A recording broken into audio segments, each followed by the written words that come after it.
Olá, galerinha do sétimo ano, tudo bem com vocês? Eu espero que esteja tudo bem e não só isso, espero que vocês estejam gostando das nossas videoaulas, que elas estejam sendo úteis para vocês, para que vocês aprendam, conheçam, desenvolvam essas habilidades, não somente de conhecer o conteúdo, factuais, né? Conhecer os fatos, mas saber lidar com eles, interpretá-los e aplicar, então, a um olhar, né, para a vida de vocês aí, para tudo que está acontecendo sempre nesse mundo tão dinâmico e tão interessante como é o nosso mundo, ok? Vamos lá, então, hoje falar sobre os bandeirantes e a interiorização do Brasil. Entender como é que foi essa dinâmica da formação do território nacional, como é que o Brasil se tornou tão grande como é, mas também das próprias dinâmicas com os povos africanos, os indígenas e outra coisa, se o Brasil cresceu tanto, né? Como é que o Brasil se tornou esse lugar onde tem tanta gente diferente, gente de tudo que é país, Japão, Itália, Estados Unidos, Alemanha, África, vários lugares da África, da Índia, de tudo que é lugar, né? Um país com tanta riqueza, uma maravilha cultural que é o Brasil, com tantas influências de tantas culturas maravilhosas e tão interessantes para nós.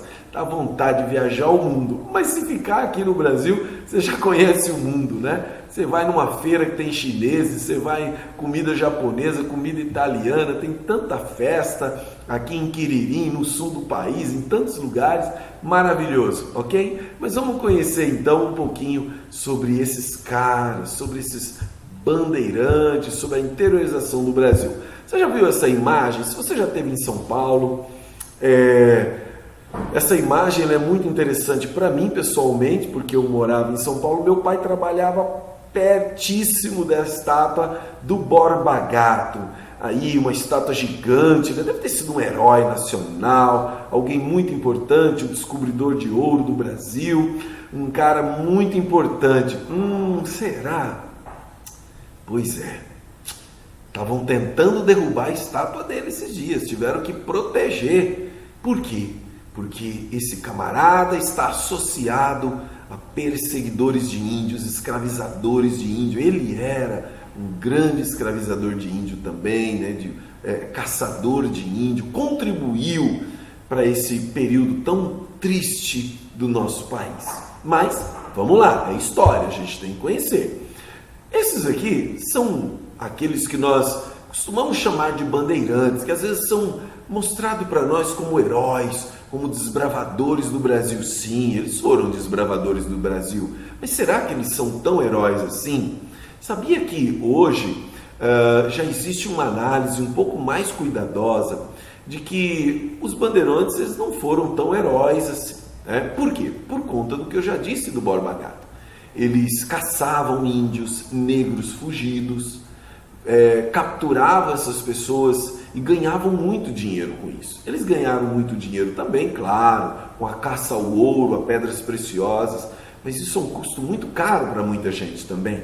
Ok? Então nessa aula de hoje a gente vai falar de coisa boa, mas também de um passado complicado do Brasil, que deixa talvez para nós uma memória um pouco triste, entretanto, faz parte da história, né? Não temos como agora prender todo mundo, julgar todo mundo, porque na época que eles faziam isso, eles, ainda que sempre foi errado escravizar alguém, né? Óbvio, mas na época era uma mentalidade que existia, de que se podia fazer isso, e as leis autorizavam, que pena, mas é um contexto histórico que nós precisamos entender à luz do seu próprio tempo, né?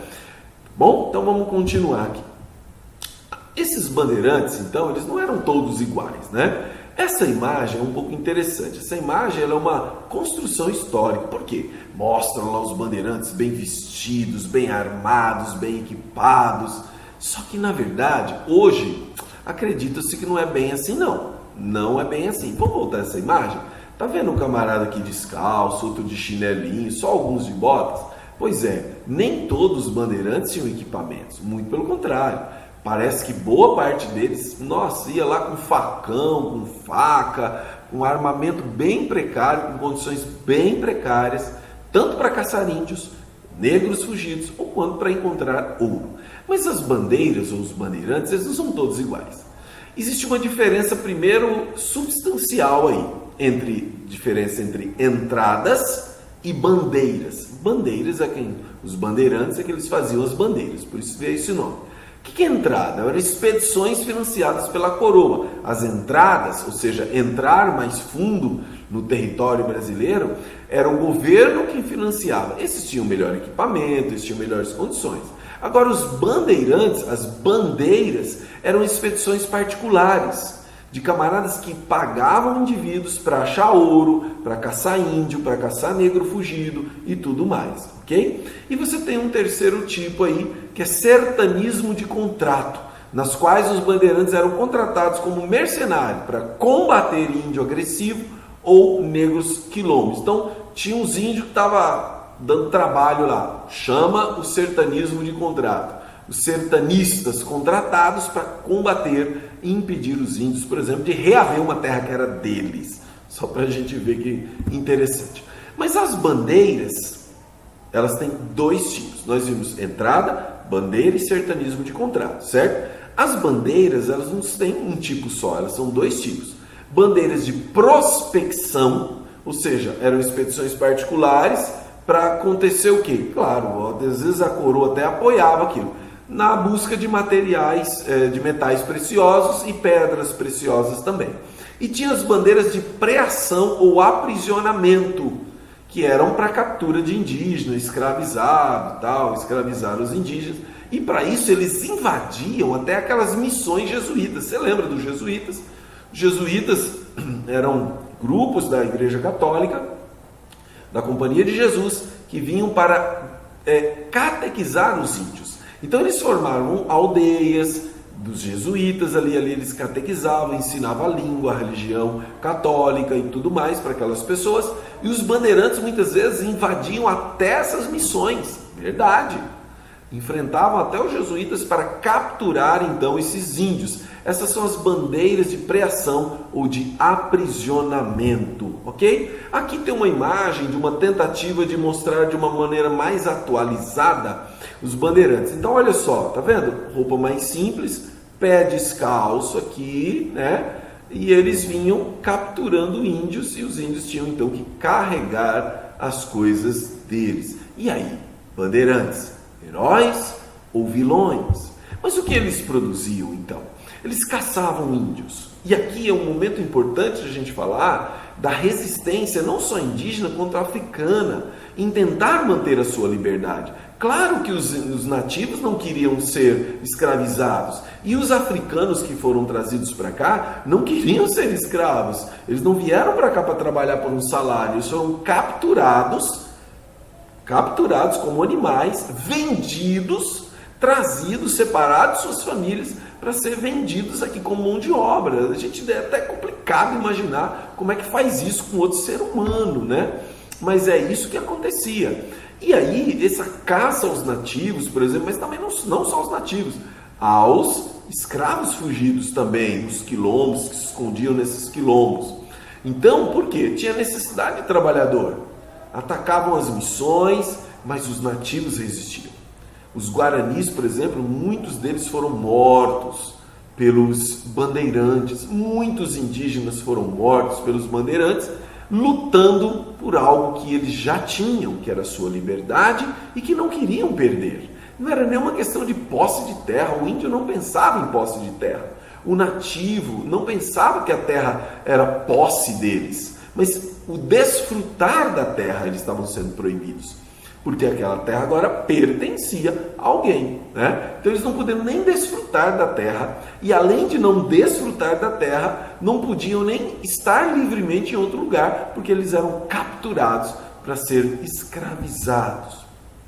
E também caça ao ouro, pois é, eles encontraram ouro. Demorou, mas encontraram ouro. Desde 1690, quer dizer, até 1693, eles só achavam muito pouco ouro na beira de rio, era muito pouco aquilo, não dava dinheiro, né? Mas em 1693, Antônio Rodrigues Arzão, na região de Sabará, nas Minas Gerais, ele encontra o famoso ouro, e aí a riqueza começa a chegar naquelas regiões, Minas e mais, aquilo vai se expandindo. Em 1719, Pascoal Moreira Cabral acha ouro lá no Mato Grosso. Em 1725, Bartolomeu Bueno da Silva acha ouro em Goiás. E assim o ouro começa a ser descoberto, e aí você tem um ciclo do ouro, muita riqueza, muita prosperidade, para alguns apenas, não para todo mundo.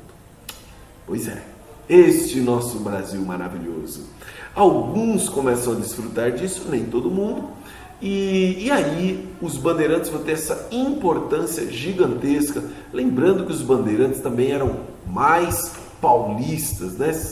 A maioria deles eram paulistas, ok? Vamos só caminhar para o final, e o Brasil se tornou isso que é, o Brasil se expandiu geograficamente. Você já tinha os nativos, indígenas, você tinha os africanos que vieram, você tinha os portugueses, mas vieram franceses, e ao longo de todo o período da história do Brasil, o Brasil recebeu muita gente de fora, o Brasil recebeu gente de todos os lugares do mundo. A expansão geográfica tornou o Brasil um país grande, de muitas oportunidades e possibilidades. No século XIX mesmo, veio muita gente da Europa trabalhar nas regiões de café no Brasil, aqui no centro-oeste paulista, Ribeirão Preto, aquela região toda ali, trabalhar nas plantações de café. Depois eles vieram começar a trabalhar em fábricas aqui no século XX, e o Brasil se tornou essa cara maravilhosa de mistura de muita gente. Esse é o nosso país, que começou a se expandir, talvez de uma maneira questionável, quebrando o Tratado de Tordesilhas, quebrando os acordos, mas foi tomando a terra, se expandiu e se tornou esse Brasilzão maravilhoso, com tanta cultura, com tanta coisa que é tão especial para nós e que nós amamos, apesar de todos os nossos problemas, ok? Pois é, então fique aí com esse conteúdo, que você possa ter gostado da nossa aula e continue os seus estudos. Até logo, pessoal!